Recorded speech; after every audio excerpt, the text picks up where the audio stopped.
L'Islande n'est qu'un ensemble de volcans. Ils sont de toutes les formes, de toutes les tailles, et ne ressemblent en rien à l'image d'Épinal que tout le monde s'en fait. Oubliez le joli petit cône parfait coiffé d'un panache de fumée. Ici, chaque relief a été façonné par la lave et la cendre. Chaque montagne abrite un géant qui a les pieds enfoncés dans un magma profond. Qu'ils soient si vastes qu'on ne puisse les distinguer en entier, qu'ils soient cachés sous un glacier, qu'ils soient une faille, une colline, une île, les volcans islandais, lointains, tièdes et glacés, sont des foyers propices aux légendes et aux mythes.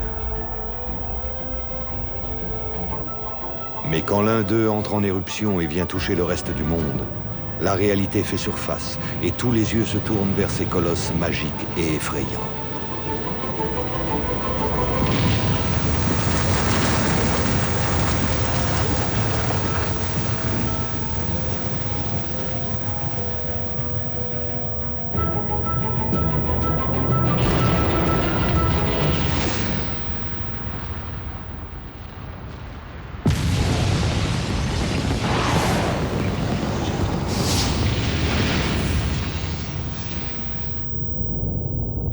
Le 14 avril 2010, le volcan Eyjafjallajökull entre dans une éruption explosive qui va mettre l'Islande sur le devant de la scène médiatique. Le nuage de cendres qu'il projette se disperse au-dessus de l'Atlantique et de l'Europe, coupant un des réseaux aériens les plus denses du monde.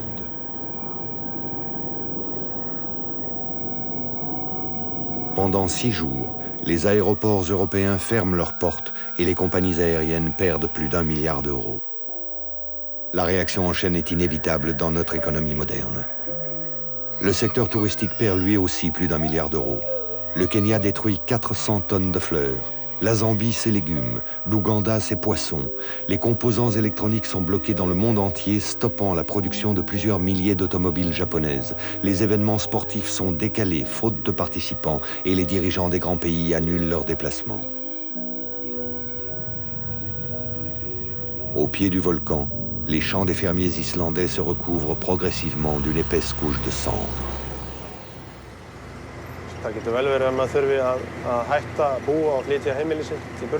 C'est tout à fait possible que l'on soit forcé de mettre un terme à l'agriculture et qu'il faille partir s'installer ailleurs. Quitter les lieux de mon enfance, les souvenirs.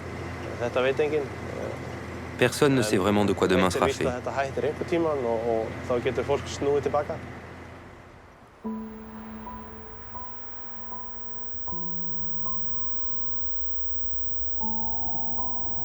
Quelques mois plus tard, l'Eyjafjallajökull s'est apaisé, laissant autour de son cratère un lit de cendres épais de plusieurs mètres qui recouvre la glace et la neige.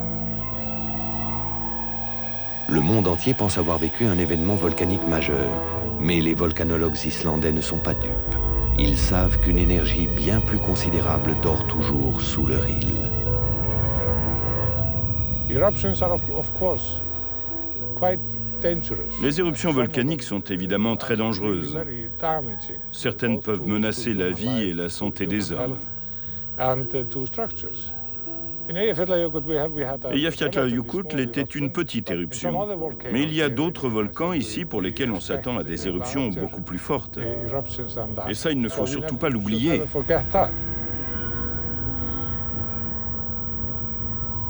Maintenant que le volcan s'endort, émettant quelques dernières volutes de vapeur d'eau inoffensive, tout le monde voudrait savoir quel sera le prochain à créer désordre et chaos.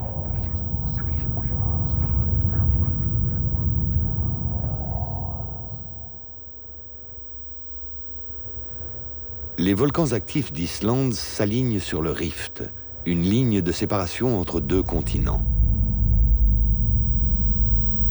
L'île s'ouvre ainsi et grandit continuellement. Elle se déchire en deux, se fissure et craque, écartelée par une dérive imperceptible.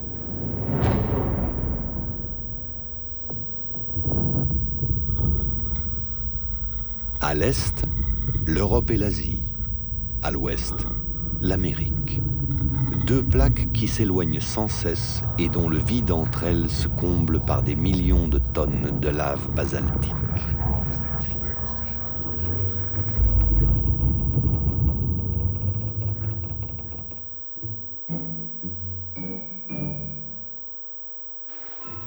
Depuis des décennies, géologues, sismologues, physiciens islandais ou étrangers ont tendu sur ces terres un réseau de surveillance. L'Islande est progressivement devenue un gigantesque laboratoire. Tous les regards sont donc tournés aujourd'hui vers ces scientifiques, qui étudient la moindre pierre, la moindre faille, les plus petits grincements et gémissements de cette île minérale. Pál Einarsson oriente ses recherches depuis 40 ans sur les tremblements de terre, la croûte terrestre et les volcans. Il a formé la plupart des géologues islandais, mais il continue de parcourir son pays pour tenter de comprendre comment un tel décor a pu se mettre en place. Comment il peut changer. Un des problèmes avec la volcanologie en Islande, c'est que nous n'avons pas un ou deux volcans actifs, mais nous avons 30 volcans actifs autour du rift.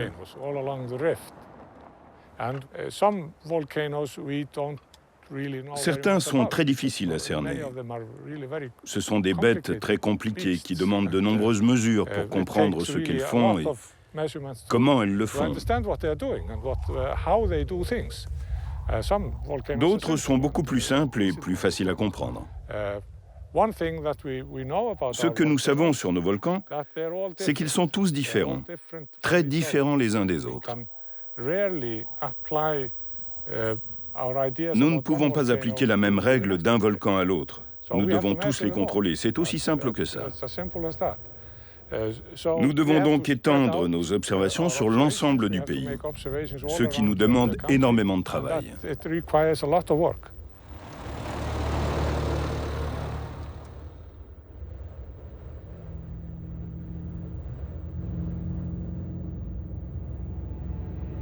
Si Jules Verne avait trouvé en Islande sa porte d'entrée vers son voyage au centre de la Terre, les volcanologues ont découvert d'autres passages aujourd'hui qui relient le cœur brûlant de l'île au monde extérieur.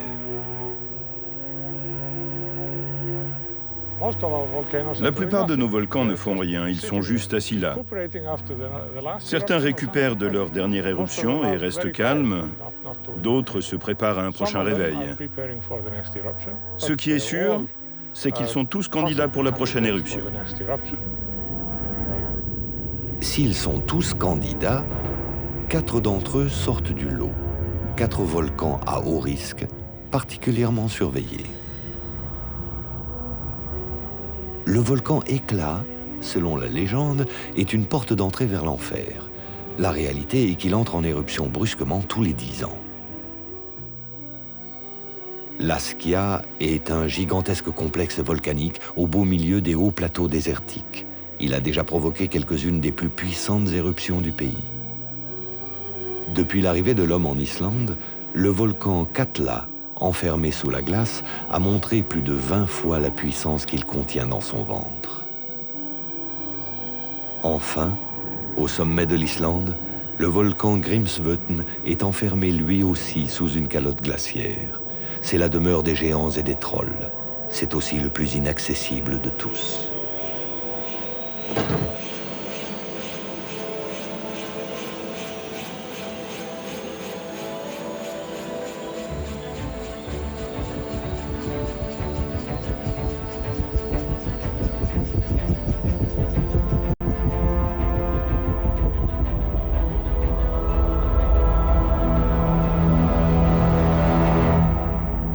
L'Islandais Björn Oddsson est un spécialiste des éruptions sous-glaciaires.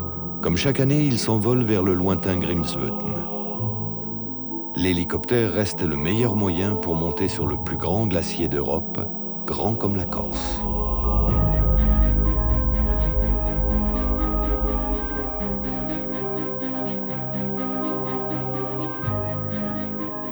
Les occasions sont rares de voler sur cette chape givrée où le froid et le vent règnent sans compassion. Mais quand une fenêtre s'ouvre, elle révèle qu'au beau milieu de ce désert immaculé, le Grímsvötn a percé une couche de 200 mètres de glace. Ces falaises sont les murs d'enceinte du cratère, la seule partie visible du volcan géant.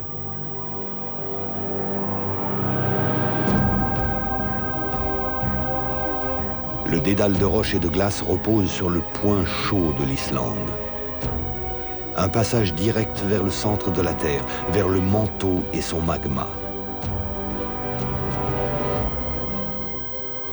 Les géologues comme Björn Oddsson commencent à bien comprendre quelle est cette bête qui somnole sous la glace.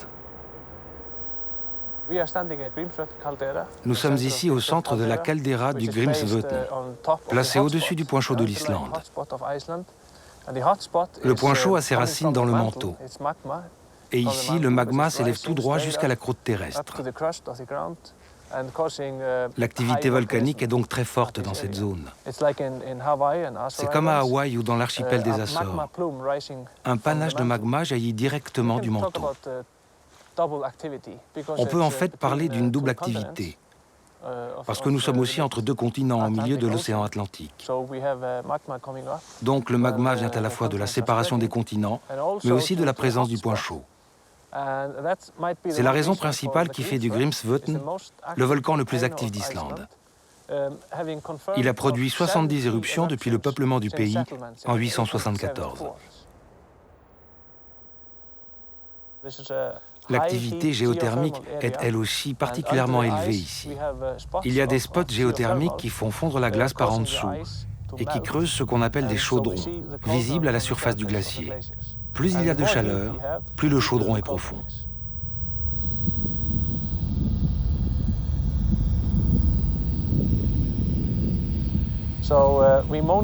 Donc nous surveillons chaque année ces chaudrons, grâce au radar et au GPS, pour voir s'ils s'approfondissent.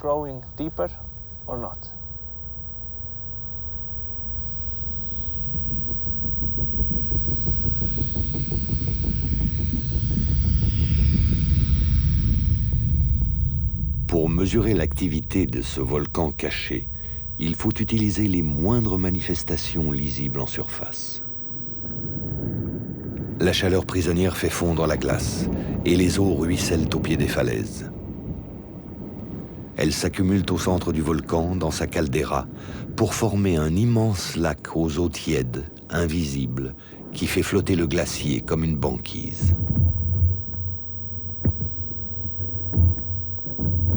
Mesurer la hauteur du lac, c'est donc mesurer la stabilité de ce système complexe et son comportement.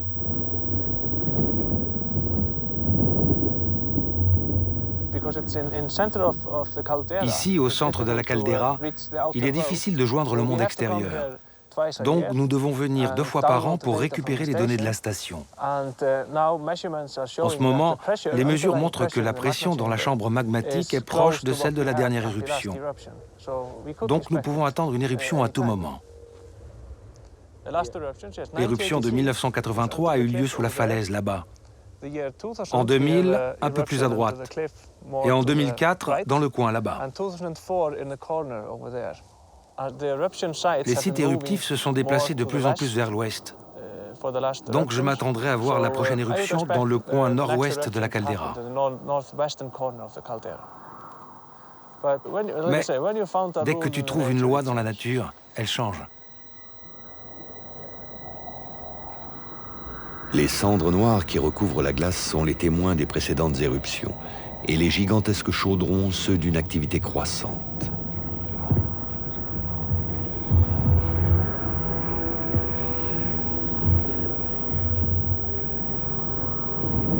La plupart des volcanologues parient aujourd'hui sur le volcan Grímsvötn comme étant le prochain sur la liste des éruptions islandaises. Au contact de l'eau et de la glace, la lave va se fragmenter en minuscules particules. Comme pendant l'éruption des Eyjafjallajökull, le panache enverra dans les airs un mélange de vapeur d'eau, de blocs et de poussière de roche, boursouflés par les explosions phréato-magmatiques.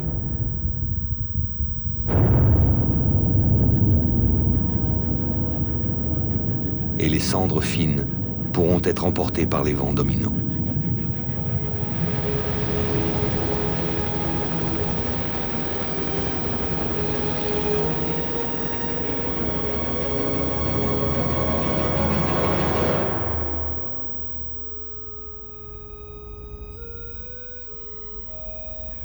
Si Grímsvötn est le numéro 1 des candidats à la prochaine éruption, il n'est pas pour autant le plus inquiétant. Sa situation isolée ne menace pas directement la population islandaise. La pression dans sa chambre magmatique n'est généralement pas suffisante pour que ses cendres puissent atteindre la haute atmosphère. Ces éruptions trop fréquentes ne lui laissent pas le temps de se charger assez. Alors, si ce n'est pas sur le point chaud que l'on trouvera aujourd'hui le volcan le plus menaçant, il faut suivre la trace des scientifiques qui ont installé dans chacun des sites sensibles des camps de base, des abris.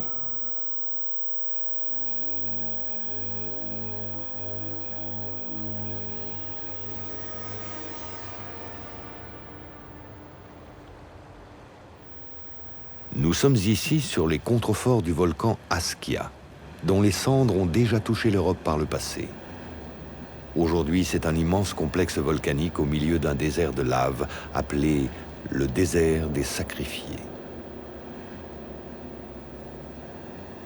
Assoupi depuis 50 ans, le volcan semble depuis peu vouloir se réveiller. Nous allons simuler ici ce qui se passe dans la chambre magmatique d'un volcan pour comprendre comment se déroule une éruption. Nous avons ici un liquide représentant le magma et du gaz dissous dans ce liquide. C'est ce gaz qui est important, car quand il se sépare du liquide et s'échappe, il provoque une éruption. On agite un peu, vous pouvez le faire chez vous.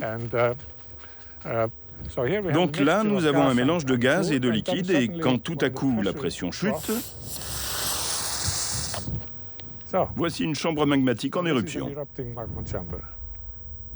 La chambre magmatique, c'est le cœur du volcan, qui se vide ou se gonfle au long des éruptions. Celui de l'Askja s'est vidé pour la dernière fois en 1961. Une fracture éruptive a laissé s'échapper une longue coulée de lave spectaculaire, marquant la fin d'un cycle.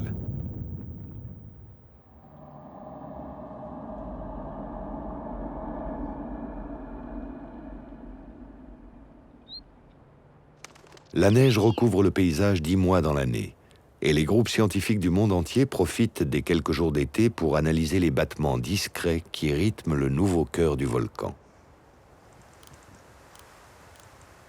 Hazel Reimer est anglaise et parcourt depuis plus de 20 ans les volcans actifs du monde.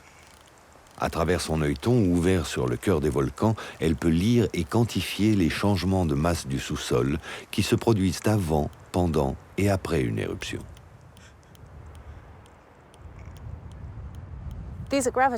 Ces outils sont des gravitomètres. Ils mesurent avec précision les variations de gravité. La gravité dépend de la distance avec le centre de la Terre. Et ces instruments sont tellement sensibles que si je mesure ici, ou ici, là où le sol est un peu plus bas de quelques centimètres, je peux voir la différence. Ici, je suis plus près du centre de la Terre, donc la gravité est un peu plus forte. Donc, ce que nous mesurons sont des variations de gravité sur tout le volcan. Et ce qui m'intéresse, ce sont les variations dans le temps. Je fais donc ces mesures tous les ans, sur tous ces points, et je regarde comment ça évolue. La croûte terrestre est élastique et réagit sur le volcan comme la croûte d'un gâteau dont le cœur est fondant. Sorti du four, Sorti d'une éruption, le soufflet retombe en se refroidissant. Le volcan s'est dégonflé rapidement depuis 1961, d'environ 6 cm par an. Mais il est en train de ralentir à 2 ou 3 cm par an. Peut-être que ce ralitissement annonce un changement. Peut-être que le volcan ralentit avant de se gonfler à nouveau. L'énorme quantité de magma qui est sortie en 1961 a provoqué un affaissement. Toute cette lave vient de 61 et le volcan a mis un certain temps à se remettre de cette éruption. C'est une longue phase de retour au repos. En fait, le ralentissement qu'on observe aujourd'hui est une combinaison entre la fin de cet affaissement et l'arrivée de nouveaux magmas qui est en train de s'accumuler sous Askia. C'est ce que nous pensons aujourd'hui.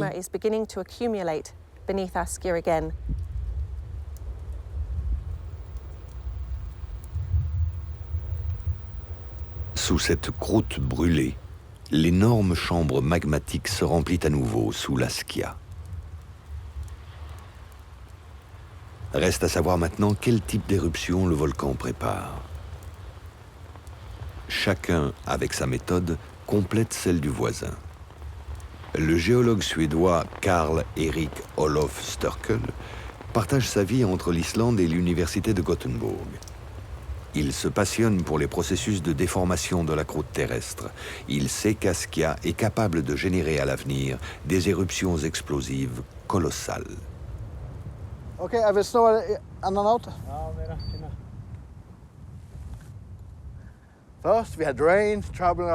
La pluie nous a dérangés. Maintenant, ce sont les réflexions dues au soleil. On n'est jamais content. C'est dur, mais je crois que je préfère souffrir du soleil plutôt que de la pluie. Cette coulée de lave date de 1961. Et après 5 ans, elle a arrêté de se contracter, de se refroidir. Et ici, ce n'est pas très épais.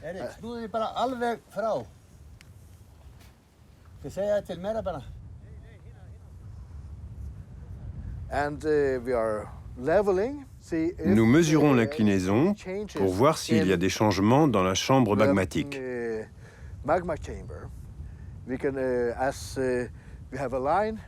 Nous avons une ligne qui va du centre jusqu'à l'extérieur, qui nous permet de voir si ça monte ou si ça descend. La chambre magmatique fonctionne comme un ballon. Elle se gonfle et pousse sur les côtés.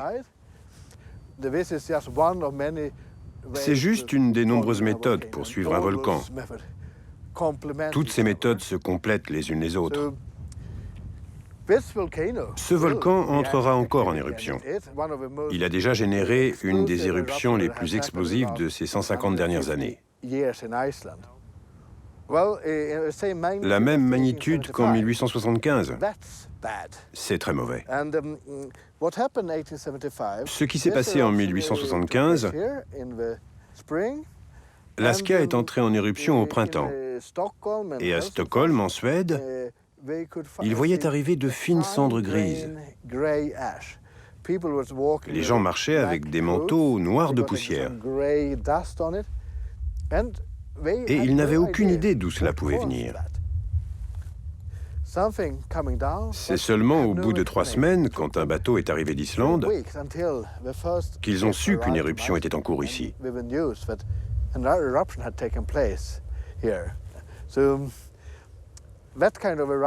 Ce type d'éruption bloquera le trafic aérien, détruira les fermes, etc., etc. Il s'agit là d'une éruption explosive majeure.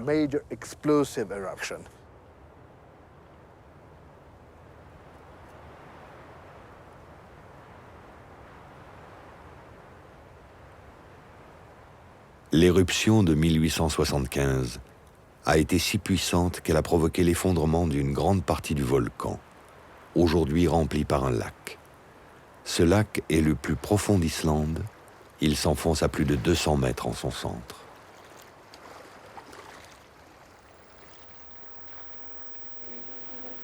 S'il est possible de comprendre le passé en lisant dans les lézardes des roches, dans la morphologie du paysage, il est beaucoup plus difficile de prédire l'avenir avec précision. Tout le monde aimerait savoir quand et comment la Skia pourra se réveiller. Certains parlent d'une 50aine d'années, avant de le voir entrer en éruption à nouveau. Mais l'homme reste un nouveau-né dans ce monde qui avance et se transforme lentement. Un volcan vit pendant des dizaines de milliers d'années, ou plus. Et beaucoup de choses se passent pendant cette période. Pour comprendre comment fonctionne un volcan, on doit faire des mesures aussi longtemps que possible. Mais la vie d'un être humain n'est rien à côté de celle d'un volcan. Nous sommes là pour quelques décennies et nous n'avons qu'une vision instantanée de ce qui se passe pendant cette petite période de vie du volcan. Nous n'avons aucune idée de l'évolution à long terme du volcan. Je fais ces mesures depuis 25 ans. Mes collègues islandais sont là depuis bien plus longtemps. Mais ce volcan était là bien longtemps avant nous.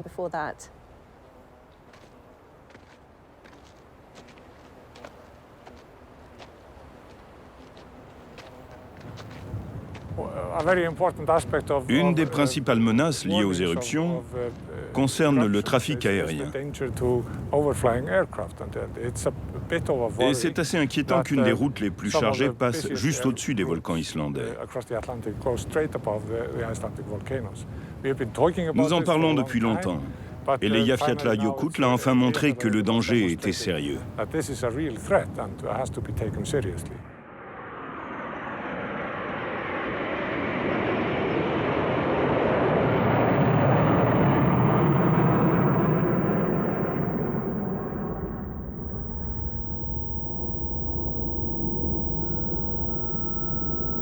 On ne peut pas s'étonner que les nuages de cendres volcaniques viennent parfois couper une trajectoire.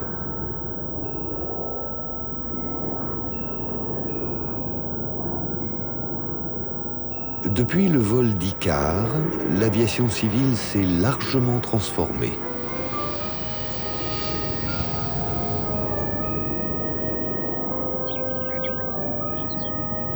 Le trafic aérien a complètement explosé ces 50 dernières années et le monde entier se strie des incessants voyages qui nous portent loin et vite. Chaque seconde, un avion commercial décolle quelque part dans le monde. Chaque jour, on peut compter 80 000 vols qui transportent des passagers. Chaque année, ils sont 30 millions d'avions à sillonner le ciel.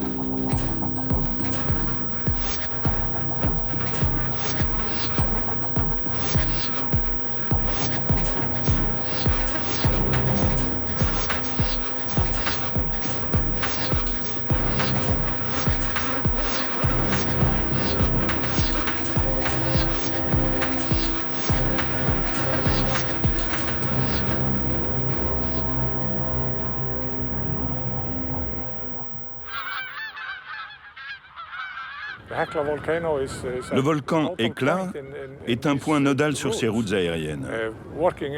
Quand on travaille près du volcan, on peut voir un avion long courrier passer toutes les 10 minutes, juste au-dessus de son sommet.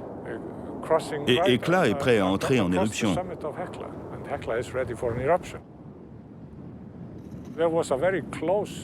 On est passé très près d'un incident en 1980.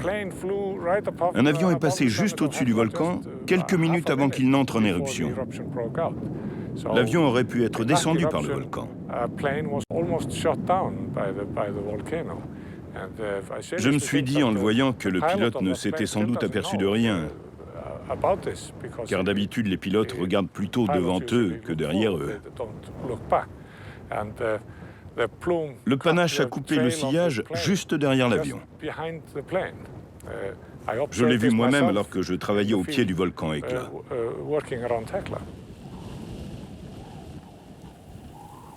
En islandais, on parle du volcan Hekla au féminin. Son nom lui vient d'une petite coquetterie sur le haut de la tête, un chapeau de nuages, comme encapuchonné.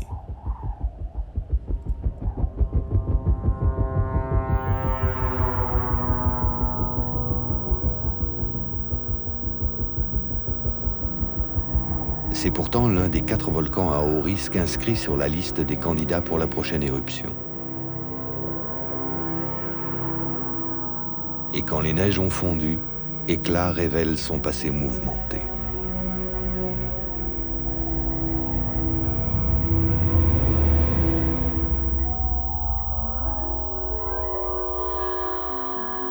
Hekla est imprévisible. Elle peut cracher des nuages de cendres au-dessus d'elle, comme faire couler de longues rivières de lave chaude le long de ses flancs. Elle est prête aujourd'hui à entrer dans une nouvelle éruption. Mais elle ne préviendra qu'au dernier moment.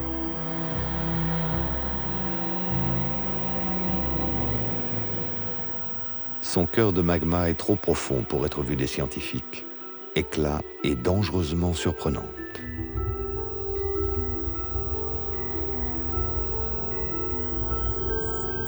Les sondes des scientifiques sont là pour tenter de percer quelques-uns des mystères cachés sous les tuniques basaltiques de cette capricieuse. Pour l'avoir souvent fréquentée, Bjorn la connaît bien, passionné par la dynamique de cette nature changeante.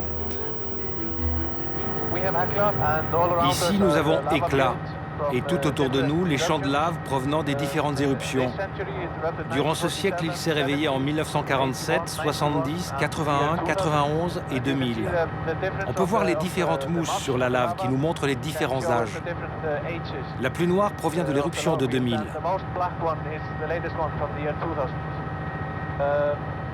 La règle est qu'il se réveille tous les 10 ans. Et 10 années ont passé depuis la dernière éruption. Donc nous attendons une éruption d'Hekla très prochainement.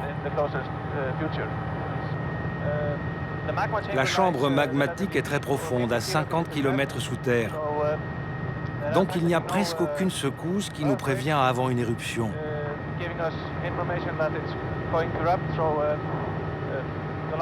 Au maximum, nous sommes prévenus 30 minutes avant que l'éruption ne démarre.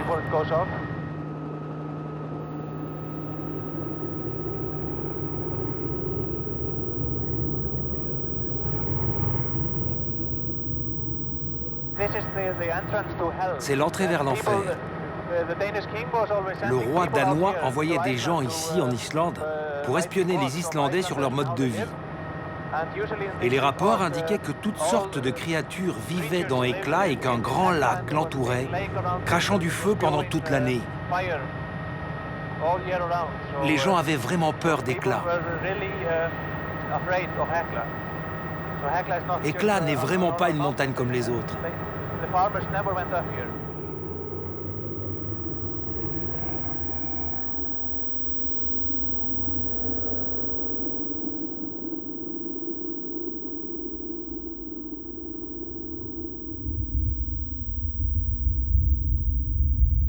Il y a 250 avions par jour qui passent au-dessus de l'Islande. Il est donc certain que tôt ou tard, les volcans gêneront à nouveau le trafic aérien. C'est une menace qui restera constante tant qu'il y aura des avions.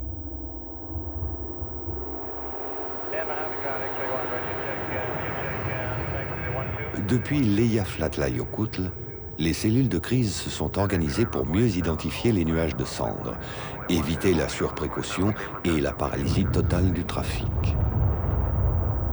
Mais on le sait, la crise de l'Eyjafjalla était liée à une éruption de faible amplitude. En cas d'éruption majeure, plus longue, plus forte, les conséquences peuvent aller bien au-delà de la perte de quelques millions de dollars. Certains stigmates en Islande font ressurgir les drames de l'histoire. Ils sont là pour rappeler jusqu'où peut aller une éruption volcanique.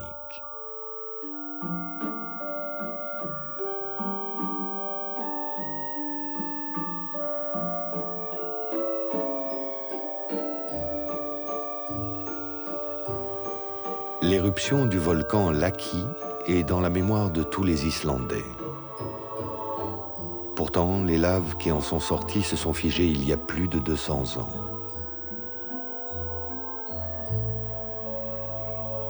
Comme pour marquer le temps, rien d'autre qu'une mousse épaisse n'a poussé depuis sur ces bubons de roche.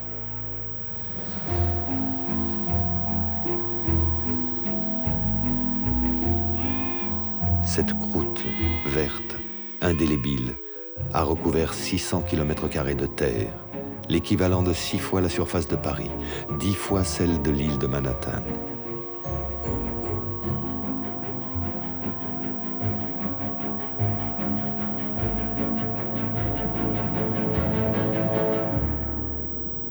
Toute cette lave a été vomie pendant 8 mois sans interruption par une fissure parfaitement rectiligne. La terre éclate et donne naissance au Laki, une chaîne unique de 130 cratères.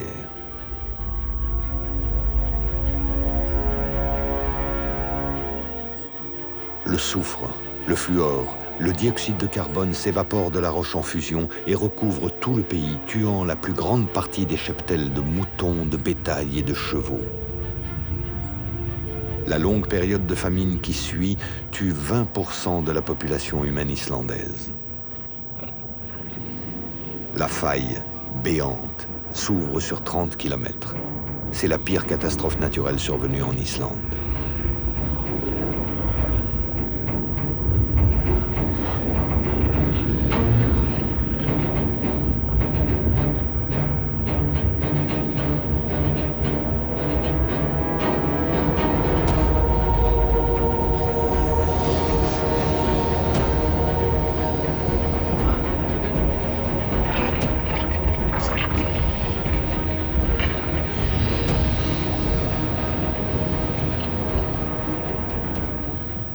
Les conséquences des volcans du Laki se sont envolées pour traverser les mers et les continents. Les gaz et les cendres ont envahi l'atmosphère jusqu'en Europe et au-delà.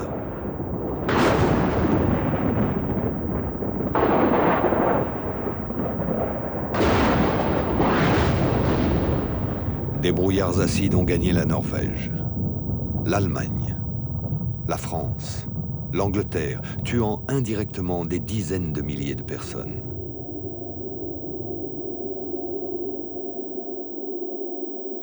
L'énergie du soleil ne pouvait plus passer à travers ce filtre volcanique. Les saisons se sont déréglées pendant des années.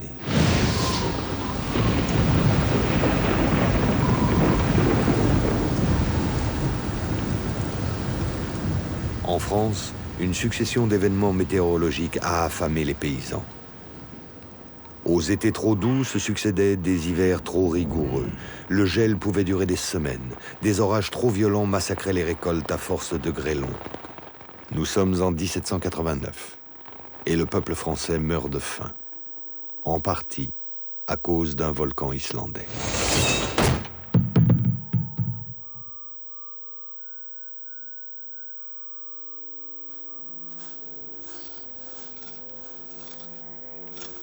L'éruption d'Eyjafjallajökull n'a fait, elle, aucune victime.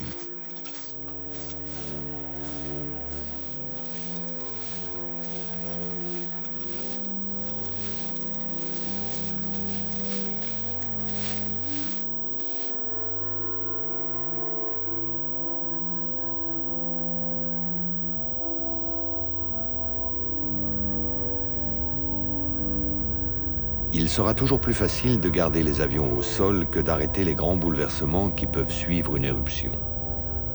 Maintenant que l'Eyjafjallajökull s'est rendormi, il faut aussi prendre conscience que la vie des hommes pourra être directement touchée à l'avenir. Malgré les conséquences spectaculaires et la couverture médiatique sans précédent qui a suivi, nous sommes loin de faire face à une éruption de grande envergure. Au contraire, la cendre, en quantité raisonnable, peut s'avérer être une chance. À la fois destructeur et fertile, c'est le paradoxe du volcan.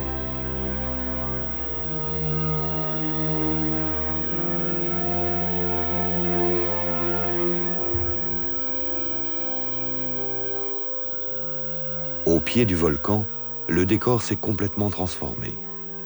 Les champs des fermes sont en pleine renaissance. Mon arrière-grand-père a vu l'éruption de Katla en 1918. Mon grand-père, celle de Hekla en 1947. Il venait juste de prendre le relais de la ferme. Comme moi aujourd'hui, c'est ma première année et je connais le problème des cendres.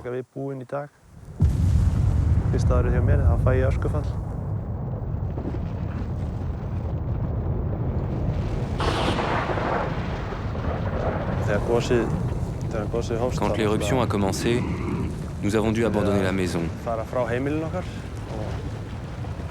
Nous sommes revenus le lendemain et tout était noir et couvert de cendres. C'était un choc de voir son terrain et ses terres toutes noires en une nuit.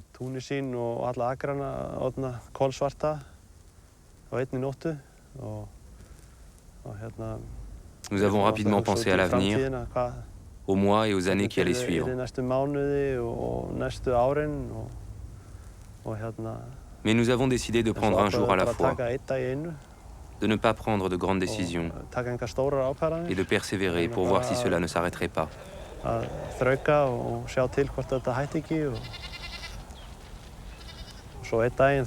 Et un jour, au bout de 6 semaines, ça s'est arrêté. Alors nous avons attendu de voir si l'herbe commencerait à pousser, ce qui est arrivé. L'herbe a réussi à pousser à travers la cendre. Nous avons déjà fauché l'herbage 2 fois et nous allons bientôt le faire pour la 3e fois.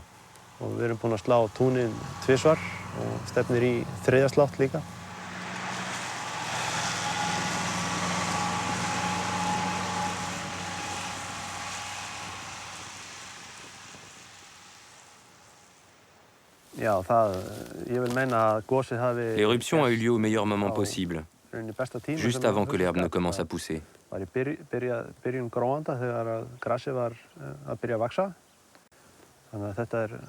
En fait, le timing était parfait. Nous pensons que la cendre a un effet isolant et garde la terre au chaud. Donc l'herbe pousse plus vite. Nous n'avons pas besoin d'utiliser autant d'engrais. À long terme, je pense que c'est bénéfique de mélanger la cendre avec la terre que nous avons. Les récoltes dans les années à venir devraient être meilleures.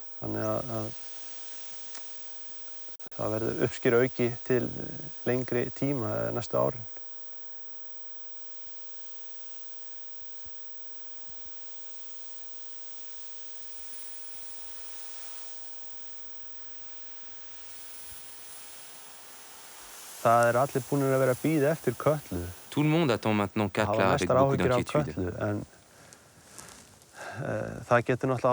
Si Katla entre en éruption, tout pourra redevenir noir. Mais aujourd'hui, je n'ai pas peur de Katla. J'ai connu une éruption depuis mon jardin, à 7 km de mon lit, donc je ne crains pas Katla.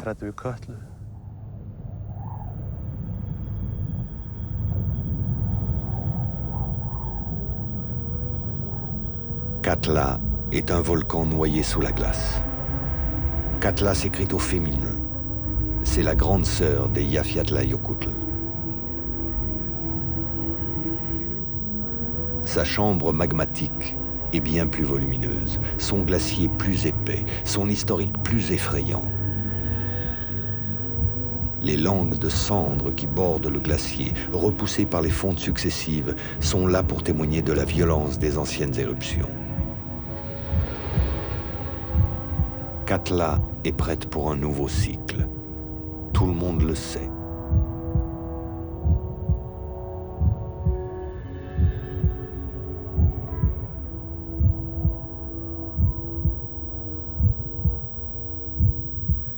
À l'Office météo de Reykjavik, Emmanuel Pagneux tente de mesurer les risques liés aux éruptions sous-glaciaires. La dernière éruption de Katla, c'est 1918, et le panache de cendres était monté à plus de 20 km d'altitude, peut-être 40. Bon, on n'est pas sûr parce qu'à l'époque, bien évidemment, on n'avait pas les instruments de mesure qu'on a aujourd'hui. Mais ce type d'éruption peut avoir un impact sur le climat parce que le nuage de cendres atteint la stratosphère, ce qui n'est pas le cas de Eyjafjallajökull. Donc les aérosols vont être mis en circulation pendant plusieurs années dans la haute atmosphère et contrarier en fait le rayonnement solaire et peut-être induire donc un refroidissement temporaire du climat. Sous les séracs de glace, un géant à moitié endormi s'apprête donc à perturber le monde.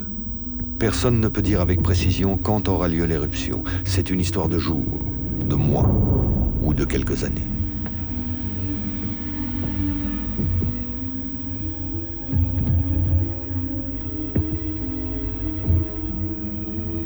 Mais au-delà des cendres projetées dans l'atmosphère qui peuvent faire le tour du monde, Katla menace aussi directement les Islandais qui vivent au pied de son glacier.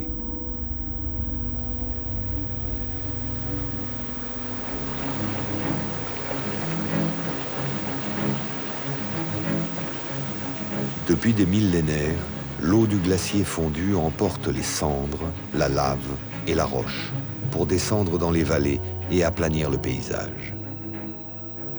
Ces rivières glaciaires chargées de tous les matériaux volcaniques se transforment en véritables raz-de-marée au cours des éruptions. Elles construisent ainsi progressivement d'immenses déserts de sable noir.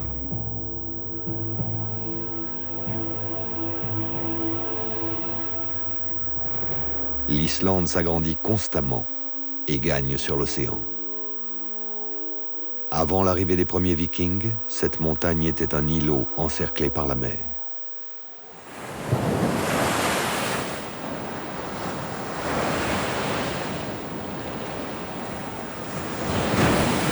Chaque fois que nous avons une éruption sous la glace, eh bien, il y a une grande quantité de glace qui est fondue et qui va donner lieu à des ondes de crue massives faites d'un mélange d'eau, de boue et de glace. Alors, pour l'éruption d'Eyjafjallajökull, même si les crues ont été importantes, ça n'est rien en comparaison de ce que l'on est susceptible d'avoir si Katla entre en éruption. C'est un volcan qui est beaucoup plus dangereux. Une onde de crue générée par une éruption de Katla, d'après nos expertises, pourrait avoir une hauteur d'eau comprise entre 5 et 10 mètres. Et à proximité du glacier, plusieurs dizaines de mètres. C'est quelque chose dont on a bien conscience en Islande. On sait que cette région est particulièrement exposée au risque volcanique, direct et indirect. Mais cela n'est pas suffisant pour convaincre ceux qui habitent dans la région de quitter leurs fermes. Ils y ont toujours vécu, de génération en génération. Ce sont des fermiers, des gens qui sont très attachés à leur terre.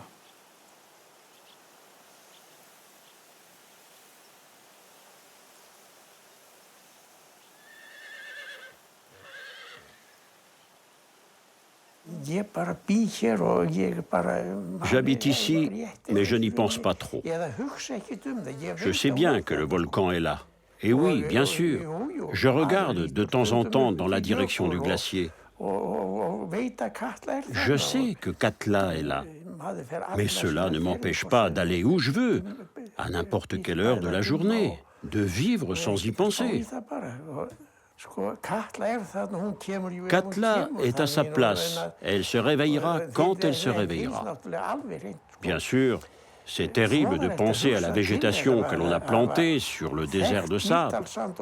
Imaginer que tout cela puisse redevenir noir, c'est vraiment dur.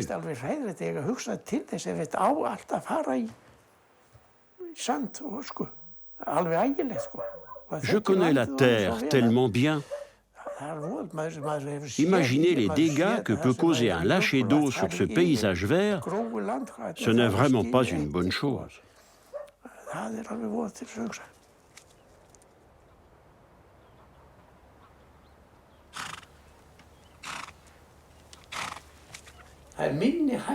C'est sans doute moins dangereux de vivre ici près de Katla que dans les rues de Reykjavik.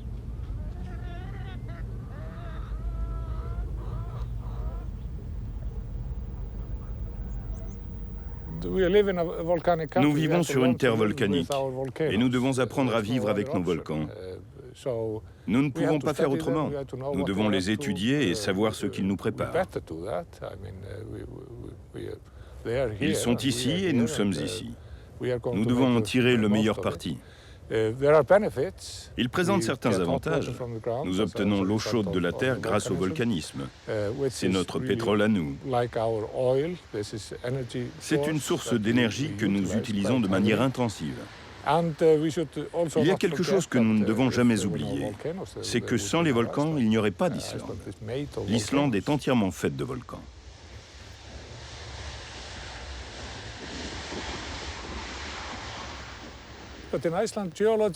En Islande, la géologie est visible pour tout le monde.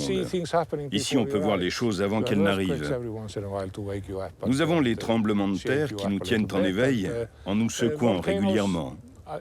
Les volcans entrent en éruption tous les 2, 3 ou 4 ans et ils suscitent un énorme intérêt chez les Islandais. C'est un des divertissements les plus populaires. Donc à la moindre petite éruption, les gens se déplacent en grand nombre pour les observer et se laisser impressionner.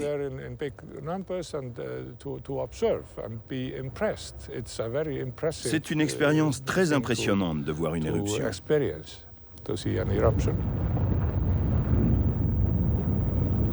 Le plus séduisant en Islande n'est pas que ses habitants vivent au milieu des chaudrons bouillonnants d'une terre prête à exploser et à se fendre en deux.